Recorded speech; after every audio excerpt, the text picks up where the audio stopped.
talking very slowly.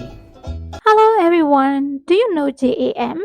JAM ရဲ့အရှိကတော့ just a minute ပဲဖြစ်ပါတယ်။ JAM ဆိုတာဘာလဲ။ JAM ဆိုတာခေါင်းစဉ်တစ်ခုအပေါ်မှာပြင်ဆင်မှုမရှိဘဲနဲ့1မိနစ်ကြာအောင်မယမနာစကားပြောရတဲ့လေ့ကျင့်ခန်းပဲဖြစ်ပါတယ်။ဒါဟာဘာသာစကားတစ်ခုကိုသင်ယူရမှာမှန်မှန်ကန်ကန်ပြောဆိုနိုင်စွမ်းထက်ပိုပြီးတော့ချောချောမွေ့မွေ့ပြောနိုင်စွမ်း fluency ကိုအားပေးတဲ့နည်းလမ်းပဲဖြစ်ပါတယ်။ဒါနဲ့ပတ်သက်ပြီးတော့ BBC Radio 4ကဗီဒီယိုတစ်ခုကိုအတူတူနားထောင်ကြည့်လိုက်ရအောင်။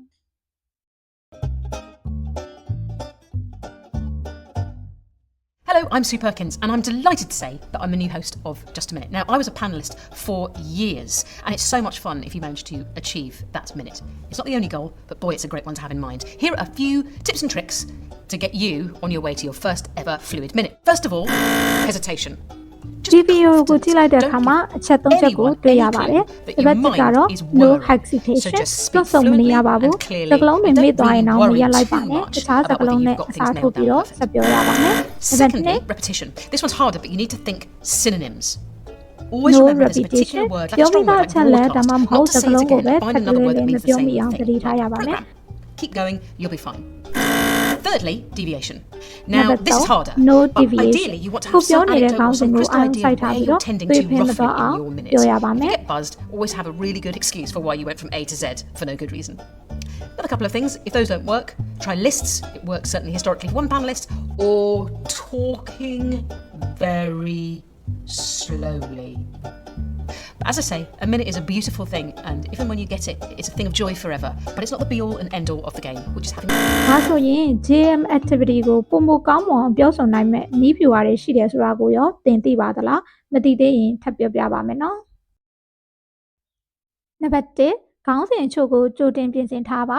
အတွေ့အများတဲ့ခေါင်းစဉ်တွေကိုကြိုတင်တွေးတောထားခြင်းဖြင့်ခေါင်းစဉ်ရွေးရလွယ်ကူစေပါတယ်နံပါတ်2ရိုးရှင်းပါစေခက်ခဲတဲ့စကားလုံးတွေထက်ရိုးရှင်းပြီးနားလည်လွယ်တဲ့ဝေါ်ဟာရတွေကိုအသုံးပြုရပါမယ်နံပါတ်3စာကြောင်းတုံများစာကြောင်းရှည်ကြီးတွေအတွက်စာကြောင်းတိုလေးတွေကပို့ပြီးတော့ထိရောက်ပါတယ်နံပါတ်4ချိတ်ဆက်စကားလုံးများ however သို့တော်လည်း definitely သိကြတာပေါ့စားတဲ့စကားလုံးတွေကိုအသုံးပြုကြည့်ပါနံပါတ်5ရှောင်ကျဉ်ရမယ့်စကားလုံးများ and but in between စတာတွေကိုအလွန်အကျွံသုံးခြင်းမှရှောင်ကျဉ်ရပါမယ်နံပါတ်6ညီကုန်းချုပ်ပါစကားပြောရဲ့အဆုံးသတ်မှာ hence overall ဒါမှမဟုတ်ရင် I conclude စတဲ့စကားလုံးတွေနဲ့စနစ်တကျအဆုံးသတ်ပါ